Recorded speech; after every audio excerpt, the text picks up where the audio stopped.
Mãos que se juntam para criar e costurar uma rede de trabalho sem patrões nem empregados, que plantam a esperança de um futuro social e economicamente mais justo. Mãos que reciclam e tecem o próprio destino, que esmagam a opressão vinda do modelo econômico tradicional e constroem um novo modo de produzir e de ofertar serviços, bens de consumo e crédito. Mãos que de grão em grão conquistaram terreno e agora colhem os bons frutos do investimento no chamado cooperativismo. Este é o debate que começa agora no Melhor e Mais Justo.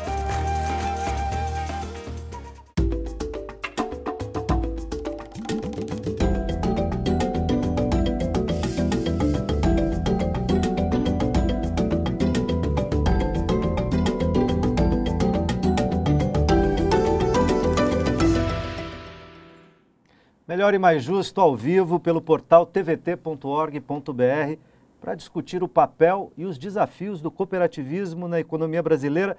Tenho o prazer de convidar Arildo Mota Lopes, presidente da Unisol, Marcelo Mauad, advogado especialista em cooperativismo, e Mara Lúcia Sobral, presidente da cooperativa da Granja Julieta. Bem-vindos. O cooperativismo tem se consolidado como uma fonte de renda e promotor de inclusão social a um número cada vez maior de pessoas no campo e nas cidades brasileiras. Então, para começar, eu gostaria que vocês contassem um pouco da história do cooperativismo no Brasil. Como ele tem crescido e se estruturado, principalmente a partir da Constituição de 1988, que proibiu a interferência do Estado nas associações, dando início àquilo que a gente poderia chamar de autogestão do cooperativismo. De novo, bem-vindos. Eu vou começar pelas damas. Mara, bem-vindo, obrigado pela presença.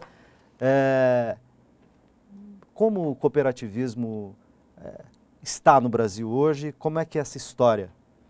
O cooperativismo é sempre um desafio. Quando se fala de cooperativas, se relaciona várias funções, várias pessoas, várias categorias fazem parte do cooperativismo hoje.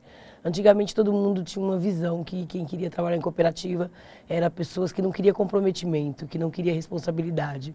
E na verdade essa imagem está sendo mudada, o tempo está mudando isso, as pessoas estão entendendo que a autogestão funciona, né? E é a solução para a maioria dos nossos problemas.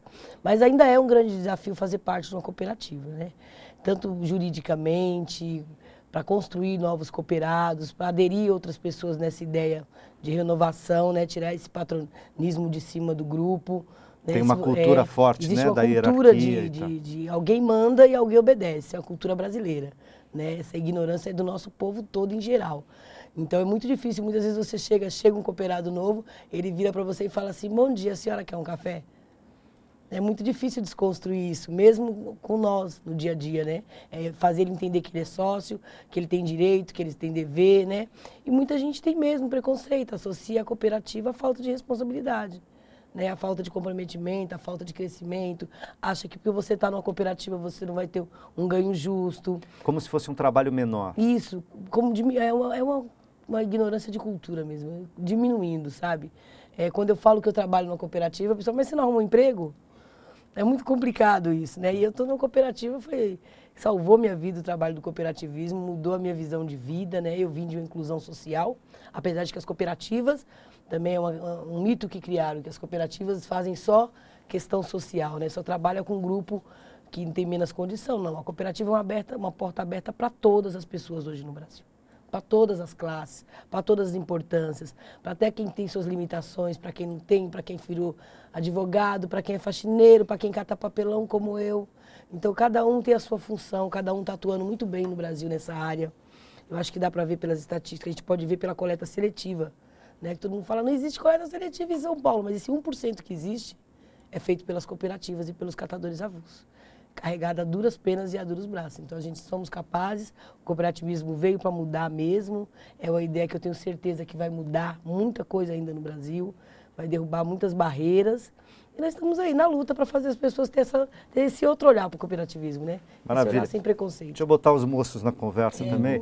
Mauad, bem-vindo. Do ponto de vista formal, jurídico, né, dos marcos formais, normativos do cooperativismo, quanto a gente andou, em que pé que a gente está, que elementos a gente precisaria ainda avançar? É importante essa pergunta, Luiz, porque historicamente, nós quando examinamos a evolução da legislação sobre cooperativismo, é curioso porque nos momentos históricos em que a legislação era uma legislação adequada, o cooperativismo cresce muito fortemente. Quando, por alguma razão, essa legislação não é a mais adequada, porque é muito burocrática, porque não tem um fomento, um incentivo e tal, nitidamente há uma queda no cooperativismo. No mundo inteiro, o cooperativismo depende muito fortemente disso que a Mara comentou, que é uma cultura cooperativista. Hoje, dentro da Unisol, nós estamos absolutamente convencidos de que, se não enfrentarmos o desafio da transformação cultural das cabeças das pessoas, será muito difícil que o cooperativismo possa evoluir, né? Porque o que a gente está normalmente habituado a ver é uma cultura individualista, uma cultura fortemente capitalista do ponto de vista do capitalismo selvagem, da extrema exploração, do manda quem pode e obedece quem tem juízo. Exatamente.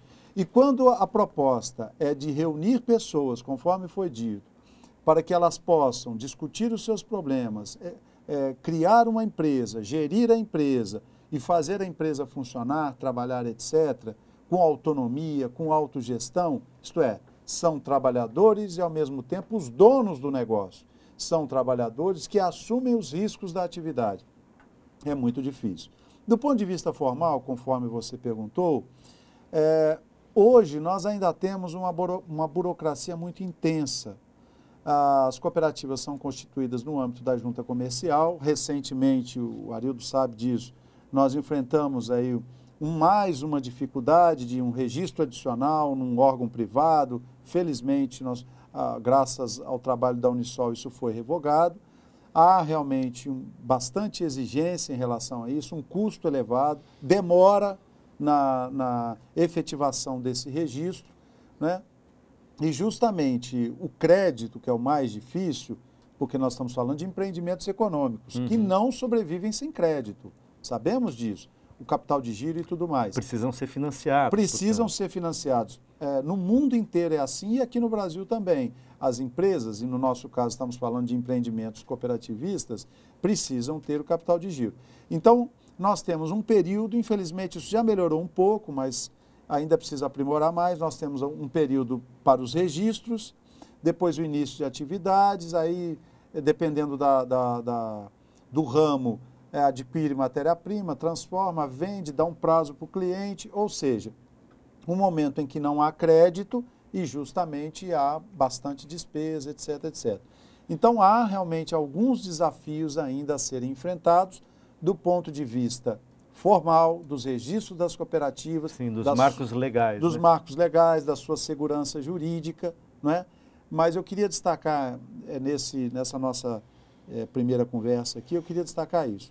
De toda forma, a formação, a cultura das pessoas é o desafio maior que nós temos a enfrentar, não tenho dúvida. Arildo, bem-vindo outra vez aqui conosco no Melhor e Mais Justo, é sempre um prazer te receber.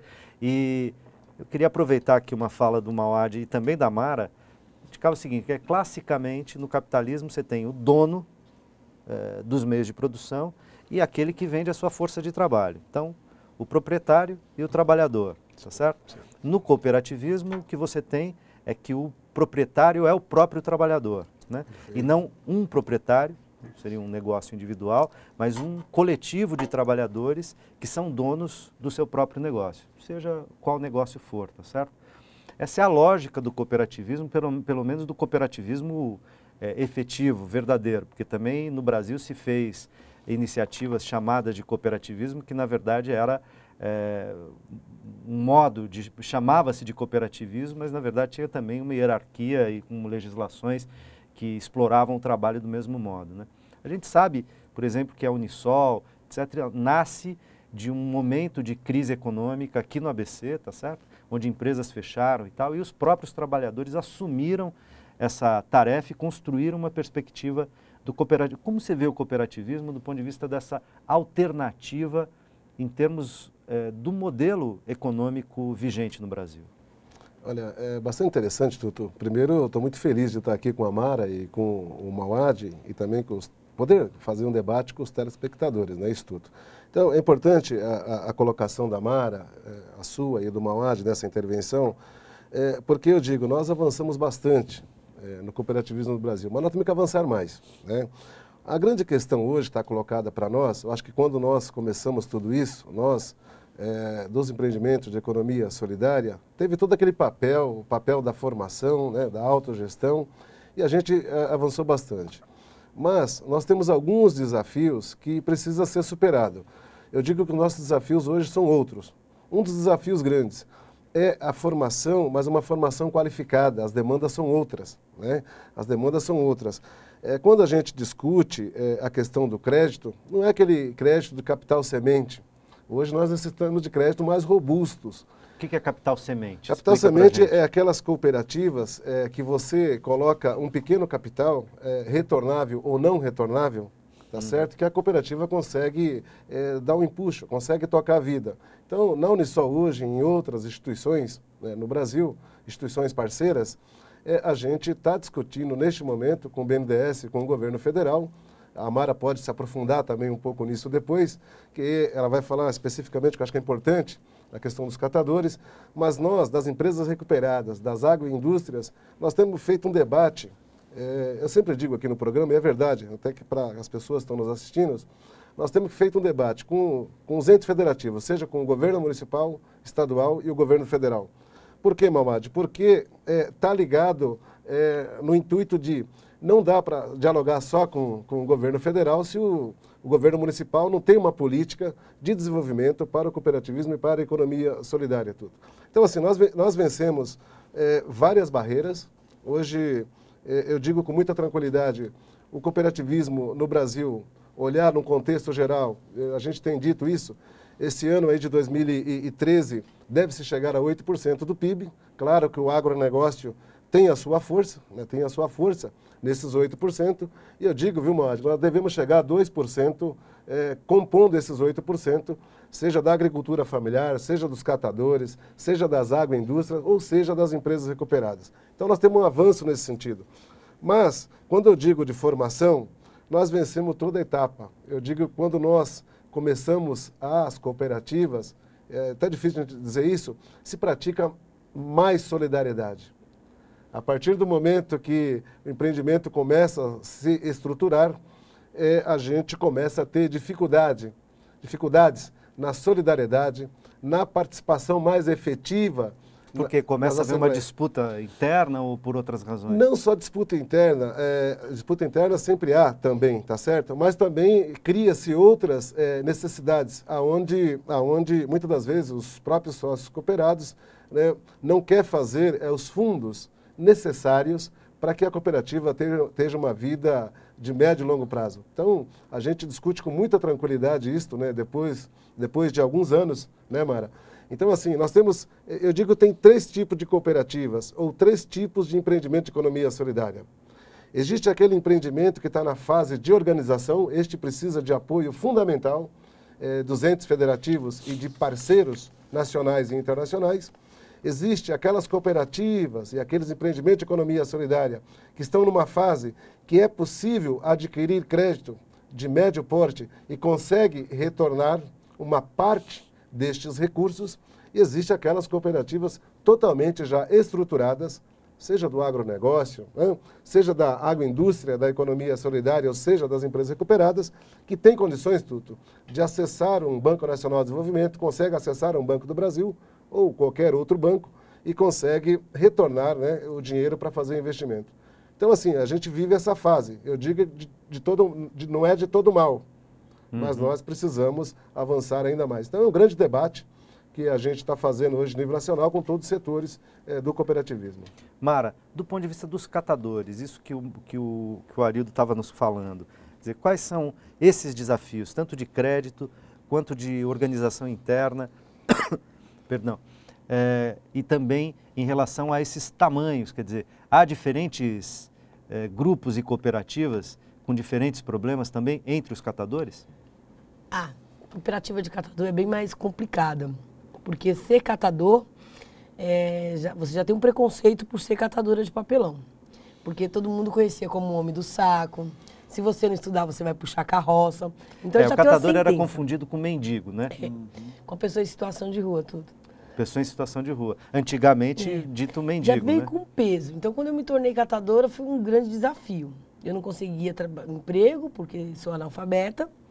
Né? Meus pais morreram, então o que me restou foi as ruas. E através das ruas me restou a carroça. Da carroça eu ouvi dizer que existia um lugar que todo mundo ia trabalhar e ia ganhar a mesma coisa. Eu sempre tive muito problema com injustiça. Então eu falei, não quero trabalhar para ninguém não, o pessoal só me ferra, vou procurar essa galera. Fui lá, entrei na cooperativa, uma coisa assim que eu não sonhava para mim, né? Porque eu vim de uma família, perdi meus pais muito nova. E de repente, para mim, aquilo foi o fim da minha vida. Eu achei que quando eu entrei na cooperativa, eu sentei no meio daquele monte de coisas que eu conhecia como lixo e chorei. Falei, nasci, cresci e morri, porque eu vou morrer no meio desse lixo. E aí eu descobri uma outra vida, através daquilo que as pessoas chamavam de lixo. Foi lá que eu comecei a ler, foi lá que eu aprendi outras maneiras de viver, me reintegrei à sociedade, aprendi meus direitos, meus deveres, aprendi política, aprendi tudo, aprendi a amar, constituir filhos, isso praticamente mudou minha vida, né? Mas a gente tem uma sentença muito grande em cima disso. E até algumas das minhas filhas, hoje ainda tenho outros filhos que ainda vivem isso. A sua mãe é lixeira. Né? Minha filha, não, minha mãe não é lixeira, ela não, aquele drama, eu vou explicar. Não, filha, a mãe é catadora de papelão. A imagem que eles têm é uma imagem distorcida do grupo, a imagem violentada do grupo. Nós não somos assim. Existe uma coisa tão séria na cooperativa de catadores que a gente nunca teve apoio de nada. Né? Algumas empresas, alguns grupos nos apoiaram. Né? A Unisol nos apoiou muito, muito mesmo. Pegou a gente no início, né? Depois de 2 incêndios. Nós estávamos atuando num bairro chamado Granja Julieta, nós sofremos o primeiro incêndio em 2005 e depois de 2009, incêndios que até hoje não foram, telespectadores até hoje não foram explicados esses incêndios e nem averiguados, tá? Então a gente passou por muito preconceito, porque as pessoas associavam a gente a delinquentes, a pessoas que estavam roubando, furtando, e não era. Mas vocês trabalhavam sujo, mas a prefeitura não dava uniforme. Eles não tinham luva, mas eles não davam luva. A gente estava vivendo do que as pessoas chamavam de lixo, num galpão com uma certa gestão pôs lá e achou que tinha feito maravilha. Estou aqui, ó. Aqui o galpão, aqui o lixo e vocês se viram. Bom, mas essa realidade já virou um pouco, né? Não, virou muito. Então, mas eu vou querer saber o quanto ela virou. Mas daqui a pouquinho, no próximo bloco.